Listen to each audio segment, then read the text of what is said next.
Jay Wash played like a man possessed. Jay Wash is it for a jam! Giving the Yamatos a dose of their own medicine. Guys, we have to move quicker. We're doing it really slow. That's not our pace. Parang hinebra na rin ngayon yun. Never say die yan. Laban ng laban. Jay Gap all the way to the hoop. Will the mighty Beermen prevail anew? Or the Yamatos bounce back? Alright, let's go guys, let's go! Go, go, go! Good job, baby. Game 2, next.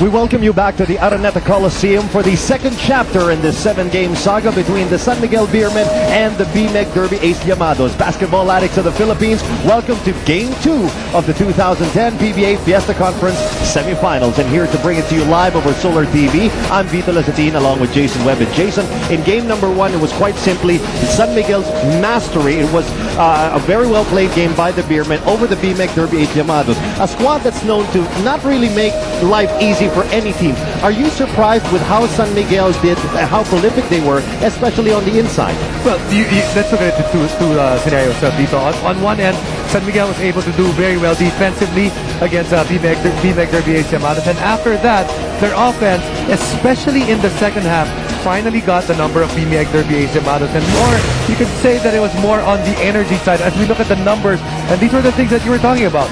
A field goal percentage, just a slight advantage there, that's 4% going the way of San Miguel, but you can't afford to have a team shooting close to 50% and hope to be successful. That's what happened. Rebounds, that's plus 14 going the way of San Miguel. For a team, BMEG Derby Ace Yamados, that is known for getting rebounds, there is no way that they can be out-rebounded by that much. Next up, assists, that's plus 18 right there. And here's another telltale sign. 38 to 18 when it came to layups and dunks and tip-ins. That means that the San Miguel Beermen, they got a lot of points through very close baskets, through transition baskets, and all of them layups. It was a third quarter run that was powered by Jay Washington that helped the San Miguel Beermen really take that game away. Now, once again, we have probed the mind of one Jason Webb to find these pointers and bring it to you that may spell the difference between a win and a loss. So, Jason, let's log on to the webpage. What's on your mind for the BMEG Derby Ace Yamados? Well, first off, for BMEG, I believe that they have to keep the score low. When you look at the firepower of San Miguel, they may not be able to match that firepower, so you would expect them to run the shot clock a little bit longer, but that doesn't mean walking up the court. It's being quick, but making sure you take your shot at the latter part of the shot clock. Next up is that they should start and they have to sustain their energy. They started out very well in game number 1, but they lost it in about the third quarter. They have to find a way to get those energy guys in their team just like Rico Meyerhofer, the Pingrises, and the Artadis, to be able to come in and to be able to sustain that energy. Finally, they have to get some scoring help. Washam is going to get his, James Yap is going to get his, but in the last game, their two top scorers coming off the bench or in their lineup was non-evident. Talking about Roger Yap and Canaleta, they only combined for 2 points. So they're going to need more from that. The other guy that played well in Game 5 of their series, Meyerhofer, only had 2 attempts. So they have to find that third or fourth option to be successful. Well, 2 sides to every story, so let's find out what Jason has to say about the San Miguel Beermen. For the San Miguel Beermen, the first thing that they have to continue to do is to share the wealth. Their coach talks about it. When they pass the ball and they share the basketball, they usually end up winning. In that game, they had 18 more assists compared to their opponents. Next up, they have to continue to dominate the boards. I believe if BMEG Derby Ace Yamados cannot get enough rebounds, that will open up the lanes for San Miguel to go out and running, and for the BMEG Derby Ace Yamados para tipong Vito mawala ng gana. Right. Because they need to get possession, these Yamados, to have their energy. And finally, they have to force bad shots. In that game, game number 1, in the third quarter, they were able to limit the BMEG Derby Ace Yamados to only 30% field goal shooting in quarter number 3, where they only allowed 13 points. In that quarter, actually, Jay Washington had more points compared to the entire team of the Yamados, and that was because the Yamados started to shoot early in the shot clock and started to shoot some bad shots. And expect us to be reloading this webpage as this game progresses. But now it's time to head to the hardwood to find out our starting lineups for game number 2. Game 2 between the B-Maker and the San Miguel Beermen. Here are the starters for both teams. First from your San Miguel Beermen. Starting at guard number 5, Alex Camador. Also at guard number 7, Dondon Ontiveros. At center number 23, Jay Washington. At forward, number 29, Arwin Santos. And also at forward, number 25, Gabe Freeman. Head coach for the San Miguel Beermen is Shot Duncanson.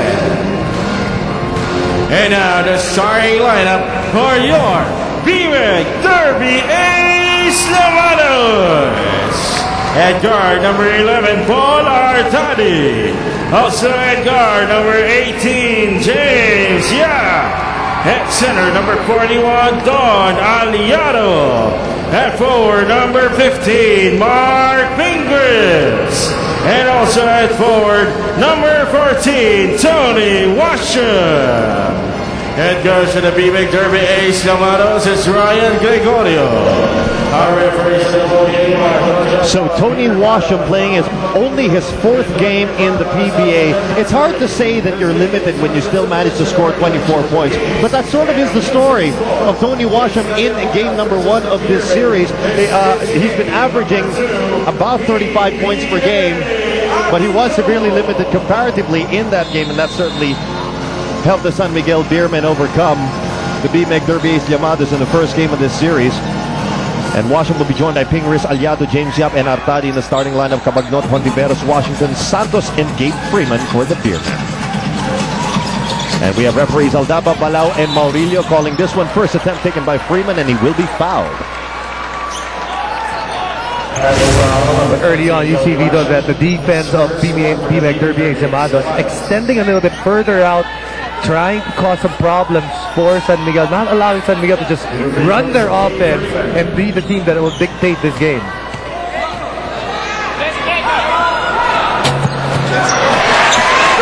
Freeman missing his first attempt. Won't quite open up the scoring just yet for the San Miguel Beermen. Gabe Freeman, 9th overall in scoring in this Fiesta Conference, averaging about 21 points per game. Makes the correction on the second one. And the B-Mac Derby Ace Llamados now with a chance to strike back. Artadi. Heavy pressure by Alex Cabagnot, and that's going to be a foul.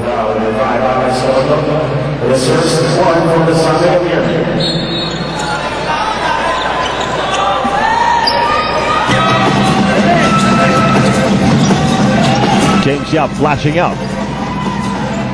Ontiveros won't give him the space. 7 seconds on the shot clock. The kick out pass.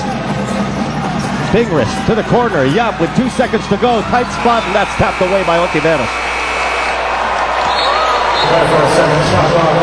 Everyone talks about B-Mac being a very good defensive team, but then when you really look at the numbers, San Miguel actually is number 1 at limiting the opponent in terms of the lowest field goal percentage. And many coaches would say you actually look at field goal percentage, not the amount of points given up, because the amount of points given up can be bloated by the way you play basketball. You're right. If you slow it down, that means less possessions, and the score would be lower.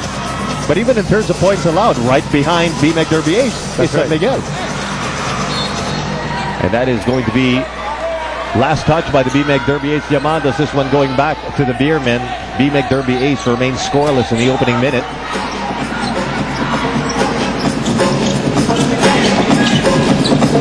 Freeman against Washam.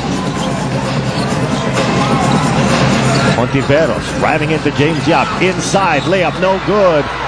Now that's going to be a tough call right there, because Washam unable to get his feet out of that restricted area, and looks like that's going to be number 2 early in the game. Take a look at it again. This is Dondon Ontiveros breaking free of James Yap. That's a good call. Unable to get that left foot out of that semicircle. So